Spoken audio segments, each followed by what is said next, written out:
My name is Donna Roberts, and I'm here to present the macro and micro of the opioid crisis, statistics and stories.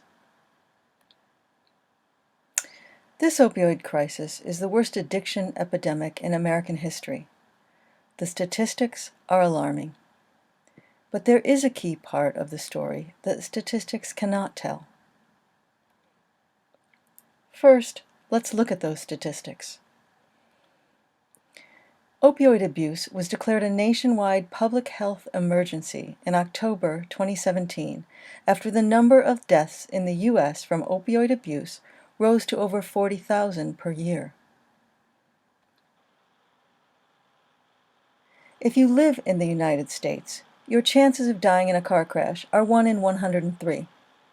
Your chances of dying from an opioid overdose? 1 in 96. Statistically, this means you're more likely to die from an opioid overdose than in a car crash.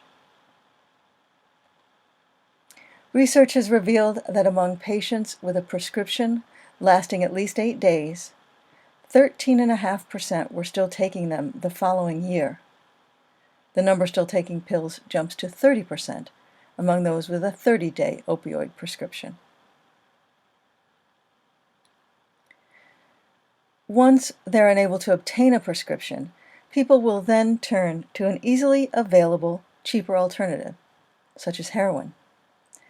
80% of people with a heroin addiction first abused an opioid prescription. And relapse rates after opioid detoxification range from 72 to 88% after 12 to 36 months. This is an astounding failure rate. In terms of the cost addiction, with respect to just the cost to the addict, the annual cost of an addiction to heroin can be upwards of $54,000, with a single dose costing anywhere from $5 to $20. Those with what is considered a hardcore addiction have reportedly spent between $150 and $200 a day, or approximately $54,000 a year. The annual cost of addiction to prescription opioids can be anywhere from $3,500 to $70,000 a year.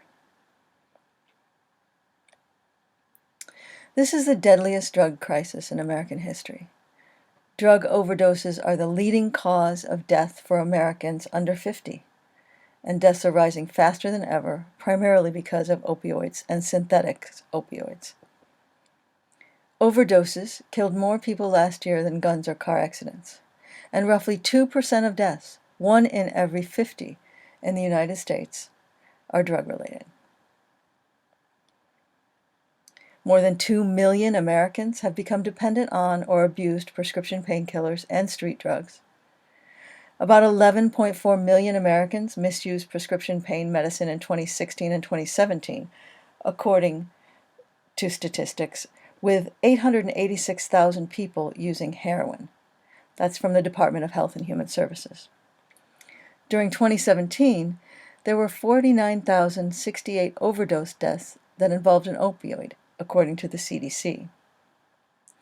The number of overdose deaths related to heroin increased 533% between 2002 and 2016. More than 130 people died every day from an opioid-related drug overdose in 2016 and 17. Those statistics are alarming, but again, statistics only tell us the big picture, the macro view. The true agony of this crisis can only be fully understood at the human level, the micro level, where lives are destroyed and families are devastated. So let's talk about some of those stories. David T. Courtwright, the author of Dark Paradise, A History of Opioid Addiction in America, notes that what we think about addiction very much depends on who is addicted.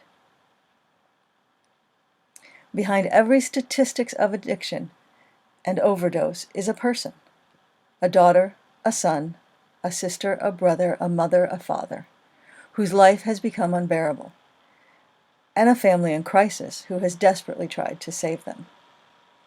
Those are the stories. That is the human element. These harrowing pictures are typically what we envision when we think of as an addict. And yes, this is a reality, or becomes a reality for many. And yet, this is not what we typically envision when we think of an addict. Or this, or this, or any of these. And yet, this is the new face of addiction. They're not slumped over in alleyways with used needles by their side, at least not yet, at least not at first. According to mainstream media reports, heroin use disorder was once considered a problem that was confined to poor inner-city minority populations. But in recent years, heroin use disorder has become more visible among populations who reside in affluent, suburban, and rural areas. In fact, journalists have been pointing out the stark contrast between the portrayal of today's opioid crisis and previous drug problems, based on these changing demographics. They've come up with articles such as "The opioid crisis only became a crisis when it started to affect white people." This epidemic is fueled not only by an increased use of prescription opioids, but also an increase in the use of heroin and illegally produced fentanyl or other synthetics.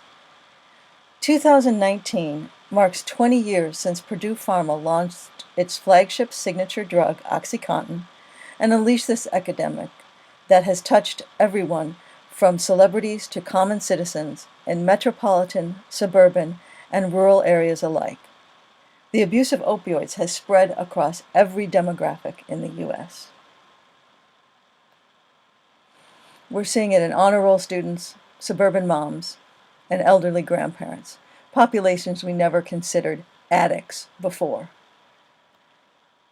And in those populations, it typically started with oxycodone for chronic back pain, a doctor's prescription, Oxycontin for a wisdom tooth extraction, hydrocodone for chronic arthritis, Percocet for a sports injury, any of these very common prescriptions. According to a study by the Recovery Research Institute, patients who began regular opioid use in recent decades often initiated use with prescription opioids. They were almost 23 years old when they first used an opioid, and equally likely to be male or female, overwhelmingly white, and living in small urban or non-urban areas. Here's some of quotes that we typically hear from opioid addicts. "After a life of rejection, I thought my future was past. Heroin embraced me and told me that it would be okay. It made me feel loved and comforted, not constantly awkward and rejected, the way I usually felt." These are the kinds of things that heroin and opioids did for the addicts, what kept them addicted. "Heroin grabs a hold of you and it won't let go. It turned me into somebody I never thought I would be." "You kind of become cold to seeing somebody overdose." This is from a emergency services worker. "As an officer, you bury it away. A lot of us do that. That's how we cope. It becomes easy to talk about the drug and not talk about the person, to say, yeah, it's just another one. But seeing the families that are affected, their loved ones, actually seeing them on the scene, trying to care for their loved ones or friends, to see children involved, the heartache, it's overwhelming." This addiction epidemic is affecting not only, obviously, the addicts, but their families and the care workers who have to see this suffering and be part of this as well. It never gets easier, because that void will always be there. Our children are supposed to bury us. We're not supposed to bury them. From a mother who buried a son. Stories. This is just another example of the typical story you hear, the human level of this. Joy was a nurse working in a hospital. She had 3 kids, a good job, a nice home. She was even a Girl Scout leader. Her addiction to prescription painkillers began after a back injury on the job. She says she never thought she would use a needle to inject drugs. "This time last year I had a home," she says. "I had a car, a house full of furniture, a lot of nice stuff." Within a year, she found herself addicted, unemployed, homeless, and in jail. Every day was about figuring out how to get money, how to buy a pill and get high. It was all about the feeling of first shooting up. Again, this is a typical narration from a person affected by this addiction. Another typical story: I had a career in sales in the automobile business. I was making a lot of money, upwards of $100,000 a year. Then I started up with the Oxycontins. It's an amazing feeling, that warm hug from Jesus. It started as a once-in-a-while thing, but I began telling myself, well, if I can feel this good on Friday and Saturday, why shouldn't I feel this good on Tuesday and Wednesday? Again, your typical human story. With the explosion of opioid epidemic and the emergence of heroin as a less expensive alternative, it's become everybody's problem, white or black, rich or poor, on the coasts or in middle America, no matter whether you live in a city, suburb, or rural community. We have to take a hard look at the micro and the macro, the statistics and the stories, in order to find a way through this unique and devastating epidemic. If you or someone you know needs help, please contact the Substance Abuse and Mental Health Services Administration. There is treatment, there is hope. Thank you.